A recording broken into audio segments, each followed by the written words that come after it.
બનાવવાના છે બાજરીના લોટના વડા, જે ખૂબ જ હેલ્ધી છે, ટેસ્ટી છે અને બનાવવામાં પણ ઈઝી છે અને એને અઠવાડિયા સુધી સ્ટોર કરીને તમે એન્જોય કરી શકો છો. તો ચાલો ઝડપથી રેસીપી જોઈ લઈએ. તમે મારી ચેનલ સબસ્ક્રાઇબ કરજો અને અવનવા વિડીયો જોતા રહેજો. તો આપણે વડા બનાવવા માટે આપણે બાજરીનો લોટ આપણે લઈ લીધો છે. જેટલા પ્રમાણમાં બનાવવા હોય એ પ્રમાણમાં તમે લોટ લઈ શકો છો. આ રેગ્યુલર મસાલા છે. થોડો ગોળ લીધો છે, આદુ મરચાની પેસ્ટ છે, તલ છે, ગરમ મસાલો, કસૂરી મેથી, મીઠું, દહીં છે, તેલ છે અને થોડા પાણીનો આપણે ઉપયોગ કરીને લોટ બાંધશું. તો રેસીપી ચાલુ કરીએ. તો આપણે આને બાઉલમાં લઈ લઈશું. તો અહીંયા આપણે પહેલા થોડુંક મરચું નાખીશું, 1 ચમચી નાની, થોડી હળદર નાખીશું. આ આદુ મરચાની પેસ્ટ નાખી દેવાની છે. તલ 1 ચમચી જેવા છે. આ નાની અડધી ચમચી આપણે ગરમ મસાલો લીધો છે. આ કસૂરી મેથી છે. તમારે લીલી મેથીની ભાજી નાખવી હોય તો પણ તમે નાખી શકો છો. અને આ દેશી ગોળ છે. ગોળ નાખવાથી વડા એકદમ પોચા થાય છે, તો ગોળનો ઉપયોગ કરવો વધારે સારો છે. ખાંડ પણ તમે નાખી શકો છો, પણ ગોળથી એકદમ પોચા થાય છે. આ 1 ચમચી આપણે નાની 1 ચમચી ભરીને મીઠું નાખીશું. અને આ દહીં છે એ આપણે ખાટું લેવાનું છે. ખાટું દહીં હશે તો આપણા વડા એકદમ સરસ ટેસ્ટી લાગશે. તો અહીંયા 2 ચમચી ભરીને હું દહીં લઉં છું. અને અહીંયા આપણે તેલ નાખીશું 1 ચમચો, થોડુંક બીજું નાખી દઈશું. તો આપણે બધું મસાલો એકદમ મિક્સ કરી સરસ અને એકદમ મસળીને લોટ બાંધશું. આપણે બાજરાનો રોટલો બનાવીએ તો પણ આપણે લોટને કેવો સરસ મસળીએ છીએ, એવી રીતે આને પણ આપણે એકદમ મસળીને આપણે જો બનાવશું તો વડા એકદમ પોચા બનશે અને એકદમ ફૂલશે. તો એના માટે આપણે લોટને મસળીને બાંધવાનો છે. આની અંદર આપણે દહીં નાખ્યું છે તો બહુ પાણીની જરૂર નહીં પડે. થોડું પાણી નાખી આપણે અને આપણે કઠણ લોટ બાંધવાનો છે. આપણો લોટ સરસ બંધાઈ ગયો છે.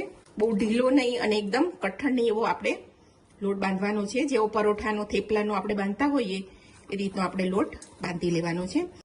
5 મિનિટ એને રાખી દઈશું. તો હવે આપણે લોટને થોડુંક તેલના 2 ટીપા નાખી અને મસળી લઈશું. હવે આને આપણે 2 રીતે કરી શકાય છે. જો તમારે વડા થેપીને કરવા હોય તો આવા નાના ગુલ્લા કરી આપણે અને એને આવી રીતે થેપીને તૈયાર કરી દઈશું. એકદમ પતલું નથી કરવાનું, એને થોડું મીડિયમ થીક જ રાખવાનું છે આ રીતનું. તો આવા વડા પણ આપણે કરી શકીએ છીએ. અને આજે હું વણીને કરવાની છું, તો એક સરખા આપણે વડા તૈયાર કરીશું. તો એની માટે હું આના 2 ભાગ કરી લઈશ. તો આ રીતે એનો ગુલ્લું બનાવી અને આપણે ઘઉંના લોટમાં મેં અટામણ લઈ લીધું છે, એને આપણે વણી લેશું. તો સરળતાથી વણાઈ જાય છે અને આપણા એક સરખા વડા થાય છે. તો એના માટે આપણે આ રીતે તૈયાર કરી લઈશું. પહેલા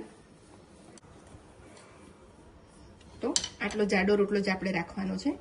ને આ મેં નાનો ગ્લાસ લીધો છે. તમે કોઈ પણ ઢાંકણું કે કાટલો કે એવું કંઈ હોય એનાથી તમે આ રીતે બનાવી શકો છો. તો આ રીતે આપણે બધા વડા તૈયાર કરી લઈશું. એને એક ડીશમાં રાખી દઈશું આપણે બધા ગોઠવીને. તો આપણા વડા બધા તૈયાર થઈ ગયા છે. હવે એને આપણે તળી લઈશું. તો આપણું તેલ ચેક કરી લઈશું પહેલા ગરમ થયું છે કે નહીં. તો તેલ આપણું ગરમ થઈ ગયું છે. તો એની અંદર આપણે હવે વડા એડ કરી દઈશું. આને આપણે મીડિયમ ગેસ ઉપર જ તળવાના છે. તો લોટ આપણો સરખો બંધાયો હશે તો વડા આપણા કેવા ફૂલીને ઉપર આવી જાય છે. બહુ ઢીલો લોટ નહીં કરવાનો, તો આપણા વડા એકદમ ફૂલશે.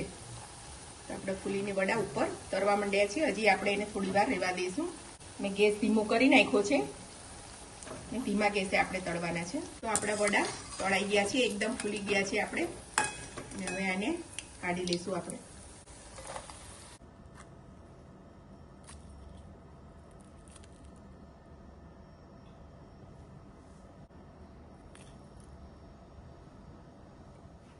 તો બાજરાના વડા આપણા તૈયાર થઈ ગયા છે. એકદમ સરસ ટેસ્ટી લાગે છે અને તમે ચા સાથે કે દહીં સાથે એન્જોય કરી શકો છો.